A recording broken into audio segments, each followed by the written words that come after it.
একটা ঘর, একটা দরজা, কিন্তু সেই দরজার জন্য তিনটা আলাদা চাবি।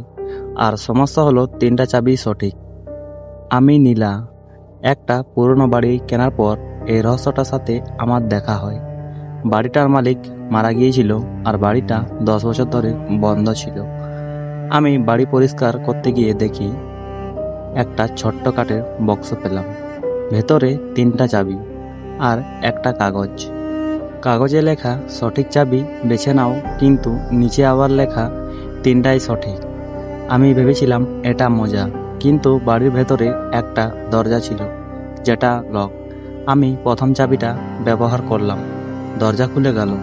ভেতরে একটা সাধারণ ঘর, কিছুই বিশেষ না। দ্বিতীয় চাবিটা দিয়ে খুললাম, একই দরজা, কিন্তু ভেতরে ঢুকে দেখি ঘরটা একটু আলাদা। পুরনো আসাব, ধুলো, অন্য অ্যারেঞ্জমেন্ট। আমি কনফিউজ হয়ে গেলাম।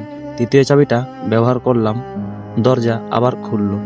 এইবার ঘরের ভেতরে কমপ্লিটলি এমটি, শুধু দেওয়ালে একটা আয়না।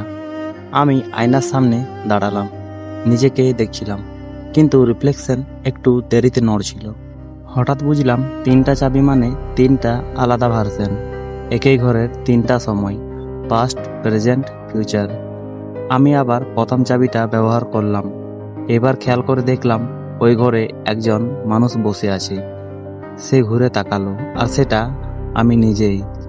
সে ধীরে বলল, তুই ঠিক চাবিটা বেছে নিয়েছিস, এখন তুই এখানেই থাকবি। আমি দৌড়ে বের হতে গেলাম, কিন্তু দরজা বন্ধ। বাইরে থেকে কারো কণ্ঠ, তিনটা চাবি সঠিক, কিন্তু একটাই এক্সিট।